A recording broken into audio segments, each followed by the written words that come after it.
Hello friends, physics classes में आपका स्वागत है। नेक्स्ट रीडिंग है वृत्ताकार धारावाहिक कुंडली की अक्ष पर चुंबकीय क्षेत्र, magnetic field on the axis of current carrying circular coil. वृत्ताकार धारावाहिक कुंडली के केंद्र पर चुंबकीय क्षेत्र की गणना हम पिछले वीडियो में कर चुके हैं। उस दशा में वृत्ताकार कुंडली कागज तल पर स्थित था, जबकि वृत्ताकार धारावाहिक कुंडली के अक्ष पर जब हम चुंबकीय क्षेत्र की गणना करते हैं तो उसमें वृत्ताकार कुंडली कागज तल के लंबवत रखा जाता है। मान लिए कोई स्मॉल ए त्रिज्या की वृत्ताकार कुंडली है जिसमें आई धारा एंटी क्लॉकवाइज दिशा में प्रवाहित हो रही है। इस कुंडली के कारण इसके केंद्र से स्मॉल एक्स दूरी पर स्थित बिंदु P पर चुंबकीय क्षेत्र की गणना करना है।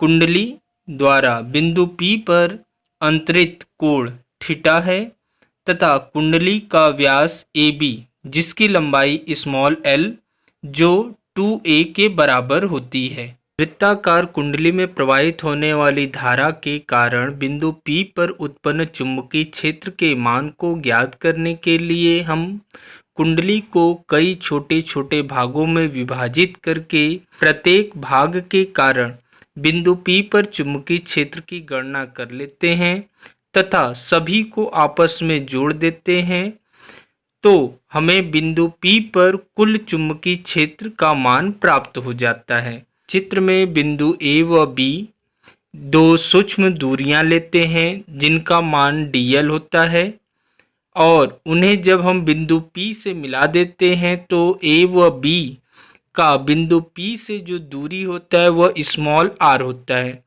बायो-सेवर्ट के नियम के अनुसार सूक्ष्म लंबाई dl के कारण चुंबकीय क्षेत्र का मान ज्ञात कर लेते हैं। जैसा कि चित्र में दिखाया गया है, कोई वृत्ताकार कुंडली है जिसकी त्रिज्या स्मॉल a तथा केंद्र O है जिसमें I धारा प्रवाहित हो रही है।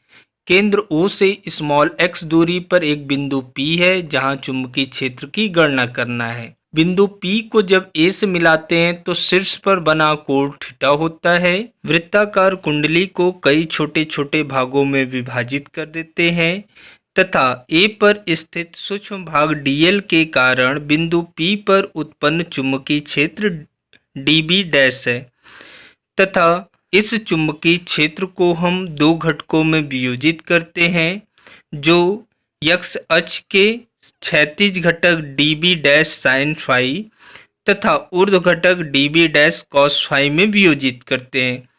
इसी प्रकार बिंदु B पर स्थित सूक्ष्म लंबाई के कारण उत्पन्न चुंबकीय क्षेत्र dB होता है जिसे हम दो घटकों में वियोजित कर देते हैं। चूँकि कॉस फाई वाले घटक dB कॉस फाई तथा dB डैश कॉस फाई समान परिमाण किंतु विपरीत दिशा में है, अतः यह एक दूसरे को निरस्त कर देते हैं।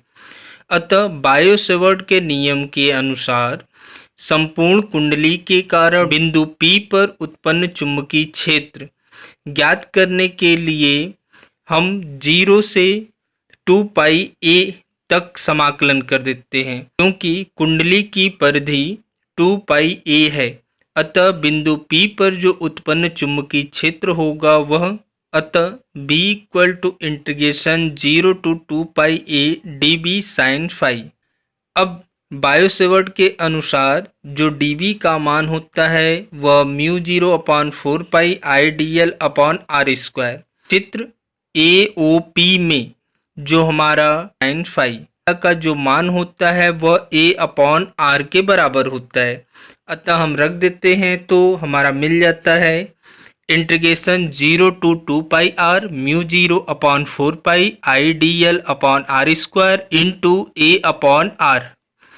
अतः B = integration 0 to 2 pi r μ0/4 pi IdL/x² plus a² into a/x² plus a² का पावर 1/2।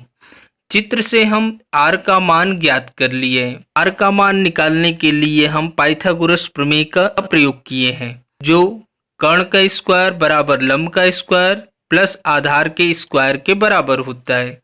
अतः चित्र से जो स्मॉल r बराबर होगा वह x square plus a square के बराबर होगा। अतः इन्हें हम सॉल्व कर लेते हैं। हमारा मिल जाता है integration 0 to 2 pi A mu 0 upon 4 pi I a upon x square plus a square का होल पावर 3/2।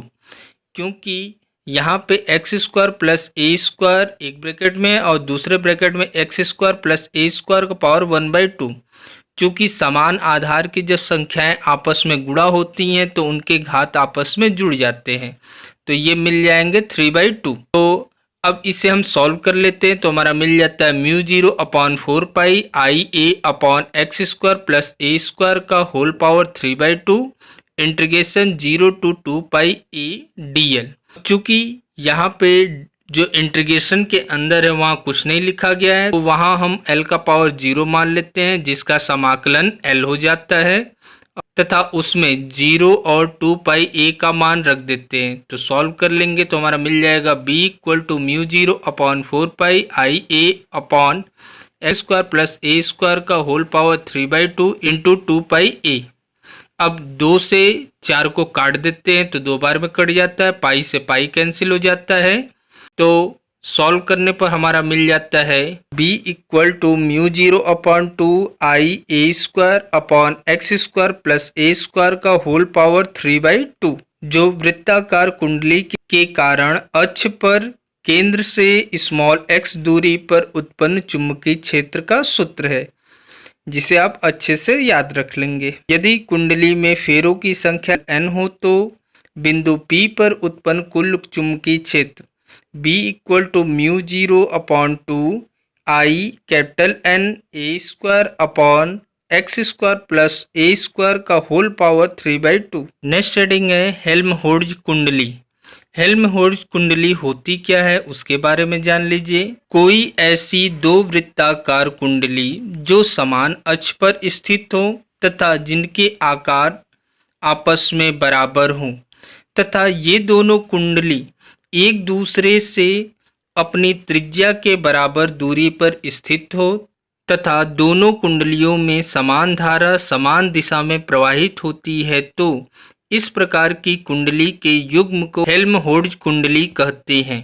अब इसे समझने के लिए साइकिल के दो पहिए ले लीजिए जिनकी त्रिज्याएं आपस में बराबर हों।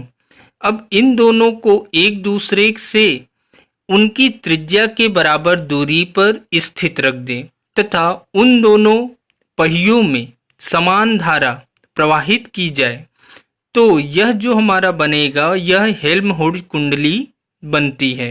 जैसा कि चित्र में दिखाया गया है, दो वृत्ताकार कुंडली है जिसकी त्रिज्या कैपिटल R है तथा ये दोनों एक दूसरे से कैपिटल R दूरी पर स्थित हैं तथा इनमें समान धारा समान दिशा में प्रवाहित की जाती है, तो ये कुंडली हेल्महोल्ट्ज कुंडली कहलाती है। हेल्महोल्ट्ज कुंडली की आवश्यकता क्यों पड़ती है उसके बारे में भी जान लीजिए।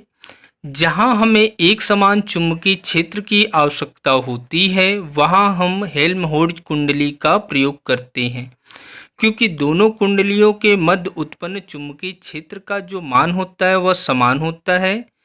अर्थात नियत चुंबकीय क्षेत्र प्राप्त करने के लिए हेल्महोल्ट्ज कुंडली बहुत ही प्रयोग में लाई जाती है। जैसा कि चित्र में दिखाया जा रहा है कि दोनों कुंडलियां एक ही स्टैंड पर लगी हैं, जिससे इनको सेट करने में परेशानी न हो तथा इन दोनों के मध्य जो उत्पन्न चुंबकीय क्षेत्र का मान है वह नियत रहे तथा दोनों कुंडलियां समांतर तल में स्थित हैं, अर्थात वे आपस में श्रेणी क्रम में जुड़ी हुई हैं। दोनों श्रेणी क्रम में इसलिए जोड़ा जाता है ताकि कुंडली में समान परिमाण की धारा समान दिशा में प्रवाहित की जा सके।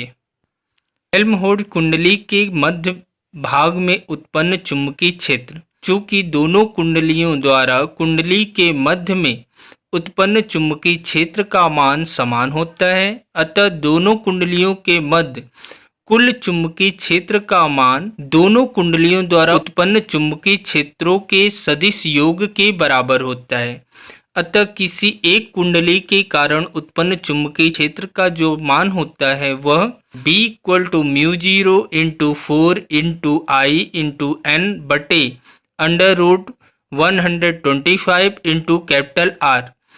अब यहाँ पर जो I है वह कुंडली में प्रवाहित होने वाली धारा है तथा कैपिटल N कुंडली में फेरों की संख्या तथा कैपिटल R कुंडली की त्रिज्या है। चूँकि दोनों कुंडलियाँ समान परिमाण के चुंबकीय क्षेत्र उत्पन्न करती है, अतः दूसरी कुंडली के कारण भी उतना ही चुंबकीय क्षेत्र उत्पन्न होगा।